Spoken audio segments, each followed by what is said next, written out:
Desperate for any kind of job, low-paid workers in the UK are being caught in the trap of what's become known as zero-hour contracts. Artist Polly Boyka looks at a world where employment doesn't mean there's any work or any money.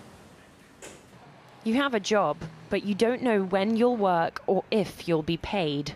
That's the reality for 1 million Brits employed on zero-hours contracts. McDonald's has admitted that it employs 90% of its UK workforce in this way. Staff are expected to be ready for work in the mornings in case they're summoned by their bosses. They also have the right to refuse shifts. Crucially, though, there's no guaranteed minimum set of working hours per week, hence the zero in the title. This man in his 20s is on a zero-hours contract with a well-known restaurant chain. Every morning he waits for the call telling him whether or not he'll have work. You're not really in charge of your own destiny, as it were, while you're working there. To be able to one week say, well, we're not going to make that much profit this week, so actually we're going to try and do it on as minimum staff as we can.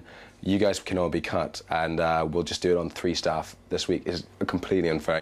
The government have promised to investigate the controversial employment terms amidst concerns they're leaving an increasing number of Brits in financial limbo, with few rights, low pay and no stability.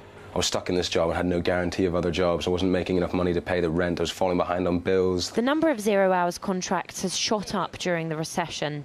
Some economists forecast that employers will return to hiring workers on better terms when the economy recovers.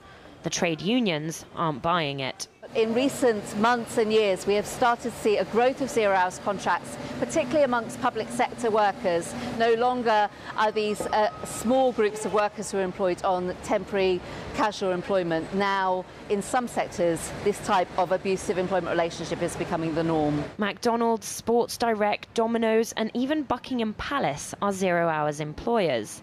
They've been accused of exploiting people desperate for any kind of work. It's part of the race to the bottom to drive down the terms and conditions, the pay of all working people. And unfortunately, big business is using the austerity measures from the government, the economic crisis, as an excuse to use these contracts. But business representatives say that the financial crisis is forcing companies to use zero-hours contracts. Those people that criticise zero-hours contracts have got to recognise the impact that that would have on unemployment levels. If zero-hours contracts and the flexibility that zero-hours offers wasn't available to employers, I don't think it would be acting as the kind of employment stabiliser we're seeing it work as. The terms of these contracts may suit the bosses, but many of the young people on them say that while they're on 0 hours, they've got zero chance of any financial stability.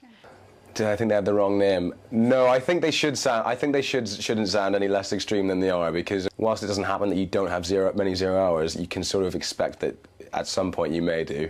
Polly Boyka, RT, London.